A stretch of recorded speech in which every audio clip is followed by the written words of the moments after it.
Hey everyone, welcome back to the my channel and this statistics playlist. In the last video, we have talked about the measure of central tendency, measure of dispersion.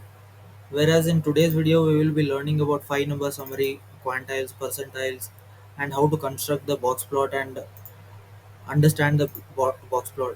So let's start with the today's topic, which is quantiles and the percentiles. So if we go by the definition, what are the quantiles? Quantiles are the statistical values that divide a data set into equal sized intervals.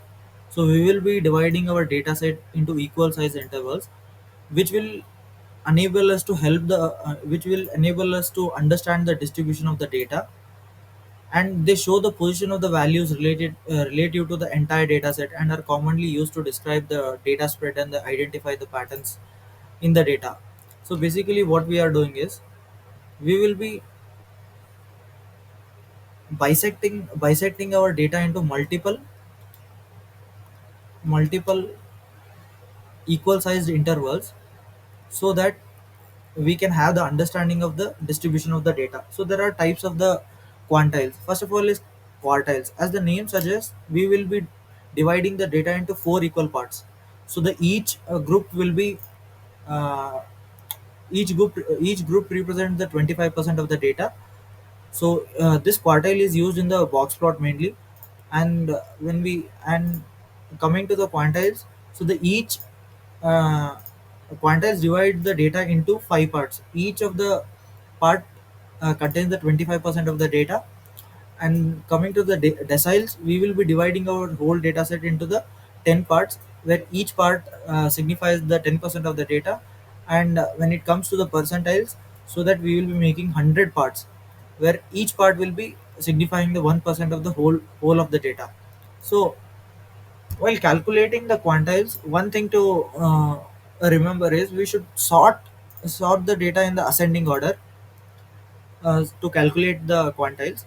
And other thing is the 50th percentile is equal to the median of the data.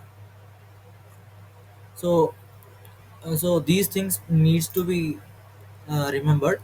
And coming to the percentile, what is percentile and how it is difference from the percentage. So if we go by the definition of percentile, is a measure used in the statistic to indicate a relative portion of the value in a data set. It tells you what percentage of the value lie below a specific value. Now if we say in simple words, let's consider an example that if a student scores 97 percentile, so it means that mm, 97% of the data lies behind this value. So this is what, so it tells you what percentage of the value lie behind a specific value. So this 90, the marks which are obtained by the student,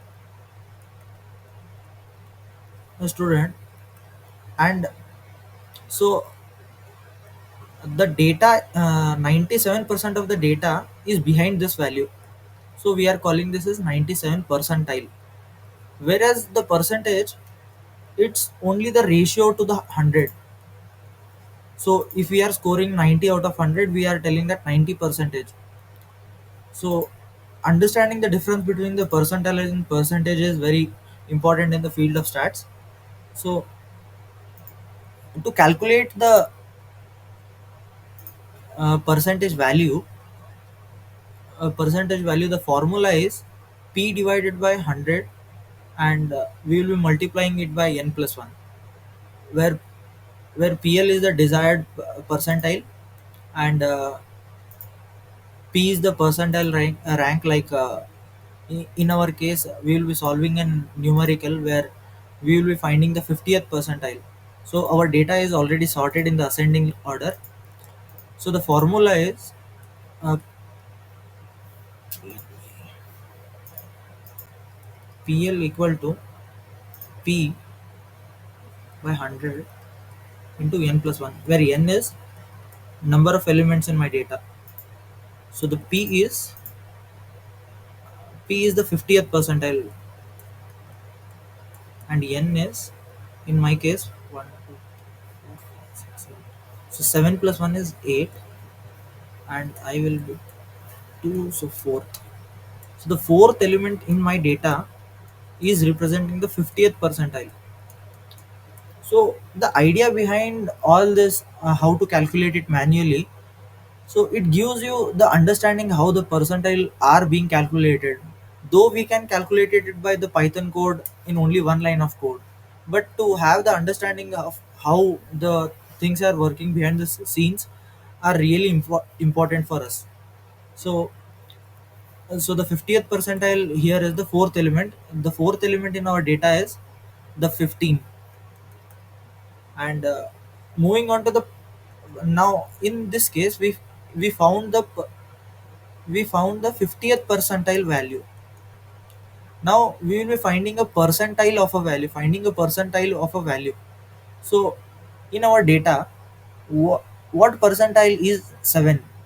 So this is the question. So to calculate the percentile of a value, we use a formula for that is percentile equal to x plus 0.5 into y divided by n, where x is the number of values less than the value of interest. The value of interest in our case is 7, and number of values less than the 7 is 2.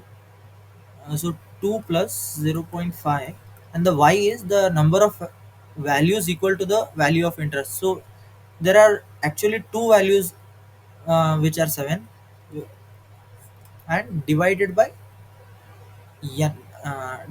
n. So number of elements in my data is 1, 2, 3, 6, 8. So number of 8 into 100, because we need percentile. So we will be getting here 1. So 3 by 8 into 100, which will be some 37.5% percentile. So the percentile of the value 7 is 37.5 percentile. So this value is representing the 37.5 percentile, which means that below this, the 37.5 percentage of the data is lying. So this is the main understanding of the percentile. So let's move on to the concept called phi number summary, which is very important for the descriptive analytics. So going by the definition, what is phi number summary? The phi number summary is a set of phi statistical values that provide a quick overview of the distribution, spread, and the center of the data set. So because the obviously the phi number summary is called because of there are phi statistical values which provide a quick overview of the distribution of the data set, spread of the data set, and also the center of the data set, variance of the data set, and it summarizes the data distribution in a compact way so that we can easily understand. And it also so box plot is nothing but the visual representation of phi number summary itself.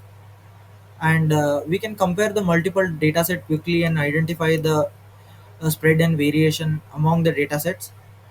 uh, Also, so let's move on to the phi number summary. So what is phi number summary? So it is consist of the minimum value, the q1 quartile, which is 25th quartile, the median quartile, which is 50th quartile, and the upper quartile, which is 75th quartile, and the maximum value. So as the name suggests that this is the minimum value in the data set, where it starts with the minimum value in the data set, and the maximum represents the maximum value in the data set, and the lower quartile, which is 25%, which means that 25% of the data set lies below this q1. And in the same way, the q2 divides the data set into 50%, 50%, and upper quartile signifies the 75% of the data set, which means to this line, means behind this line our 75% of the data is lying. So the same has been given, like 25% of the data is below this value, the middle value 75% of the data is below this value. So there is a thing called IQR, which is known as interquartile range. It is being calculated by Q3 minus Q1. So this is interquartile range, and the lower bound is calculated by Q1 minus 1.5 into IQR, and the maximum is found by Q3 plus 1.5 into IQR. So all this can be done in the Python code within one line of code. But to understand how the things are working there also is very necessary for us.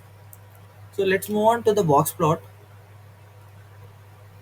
So a box plot is a graphical representation of the five number summary itself. As I said earlier, it shows the data distribution, central tendency, spread, and potential outliers. So it is very important for detecting the outlier, and also it is one of the main techniques to identify the outlier and remove the outliers in the machine learning. So what are the uses of box plot? To detect the skewness of the data. If the median is off center in the box, we will be seeing some of the visual where we have the data set of the skewed part, and where we can identify with the help of, as I said, with the help of box plot, we can identify the outliers very quickly and summarize the large data set visually with a minimal space. So this is the box plot. These are called the whiskers. The, sorry, these are called the whiskers. The one which is minimum and a maximum in the box plot. These are called whiskers, and these are outliers present in the data set, which are being represented by circle uh, after the whiskers, and before the whiskers. Here also we have extreme outliers, and this is the Q1, which represent the 25th percentile. This is the Q3, which represents 75th percentile. And as I said, IQR, which is interquartile range, is Q3 minus Q1, which is nothing but the 50% of the data. 50% of the data. And the median value is the middle value, which is 50%.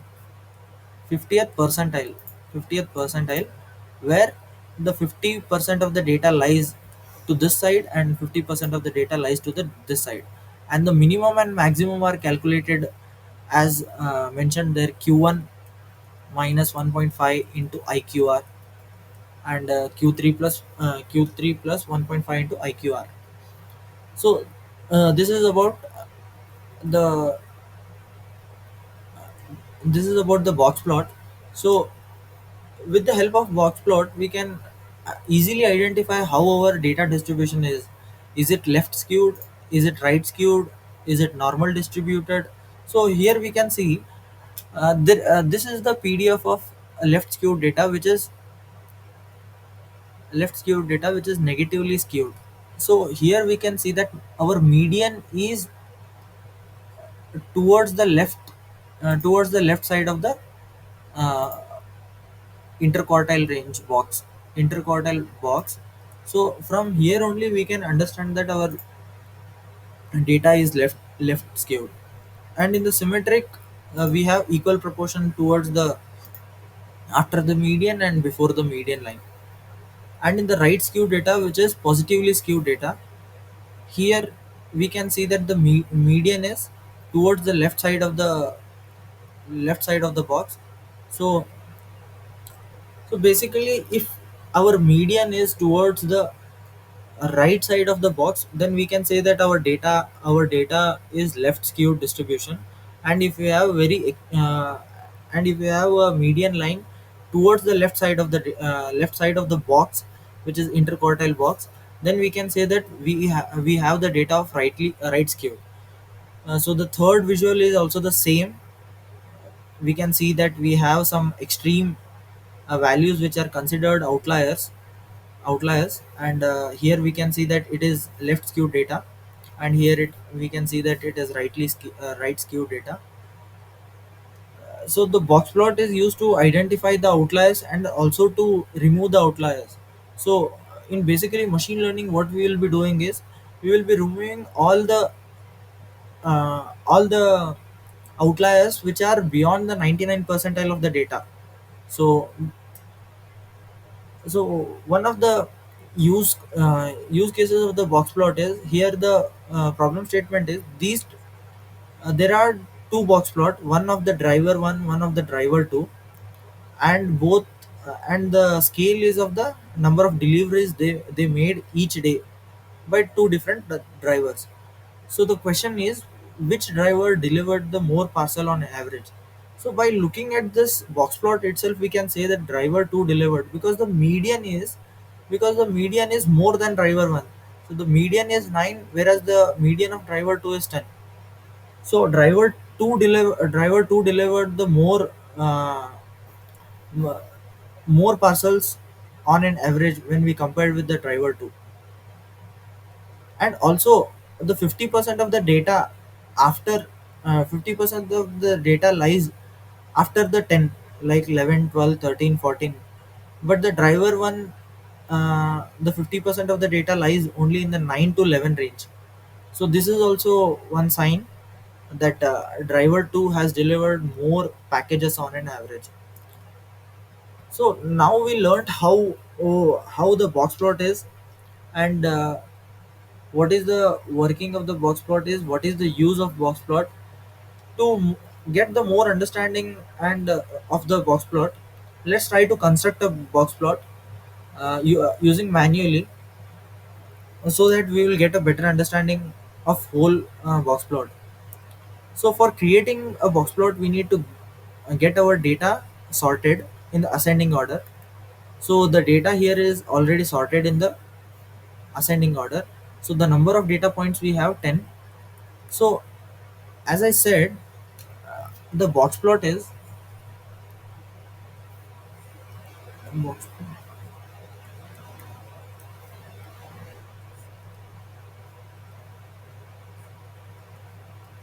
So this is 50th percentile, this is 50th percentile, this is 25th percentile, this is 75th percentile, and this is minimum value, this is maximum value, maximum value. And this minimum and maximum value are calculated by the formula called 1 q1 minus 1.5 IQR, interquartile range, and interquartile range is this one, IQR, IQR, which is Q3 minus Q1, and the maximum we can calculate by Q3 plus 1.5 IQR, interquartile range. So this way we can find out the minimum and max, and if there are the values which are greater than the max, then we can take it as outlier, and if there are values which are lower than the minimum, then we can take it as outliers. So to construct a box plot, now we can see that we need minimum. For getting the minimum, we need q1. So for q1 we need 25th percentile, then we will be finding 50th percentile, then we will be finding 75th, and then we will be finding interquartile range, and with the help of interquartile range we will be finding minimum and max. So these are the calculation here. So Q1 is 0.25 because 25 divided by 100, and number of data points we have 10 plus 1. So this is the formula. We will be getting 2.75. But the 2.75 means here 1, 2, 3, 4, 5. 2.75 is somewhere between this and this value. And in that scenario, what we will be doing is we will be adding the 7 plus the decimal value after removing the 2, which is 0.75, and we will be subtracting the 10 minus 7, which will be coming to 3, 3 into 0.75, which will be 2.25, and then we will be adding it to the 7, which will be coming to the 9.25. So our q1 is, so let me write with the,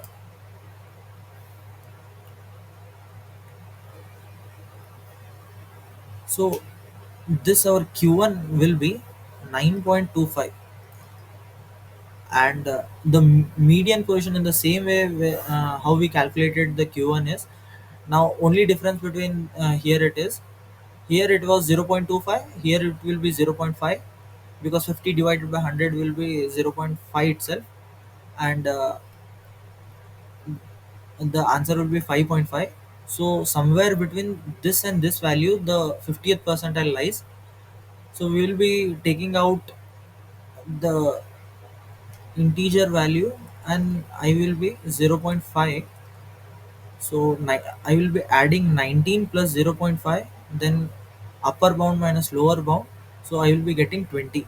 So 20th is the 50th percentile of this data. And in the same way, when I calculate the Q3, we will be getting the 29. So this is the 29. And now we have got the Q1, Q2, and Q3. We can easily find the maximum and minimum. So from here we will be getting the interquartile range, which is 19.75. So this whole value will be 19.75, and the upper boundary and lower boundary will be, as I said, q1 minus 1.5 iqr. So it will be minus 20. So here minus 20.375, and the upper boundary will be 58.625, and the outliers. So So somewhere here we will be having our outliers. This outlier will be 88. We don't have a lower bound outlier in the data set, because our 5 will be somewhere here itself. So this is all about constructing the box plot using manually, and the idea behind is, in Python we will be getting the box plot very easily with only a single line of code. But to have the understanding of how box plot is being created, it will give a edge in the understanding of the distribution when we see a box plot. So that's it for today's video. I hope you have cleared the understanding of 5 number summary and the box plot. In the next video we will explore the covariance, correlation, and how to visualize the relationship using a scatter plot. So don't forget to like, share, and subscribe. See you in the next video. Thank you.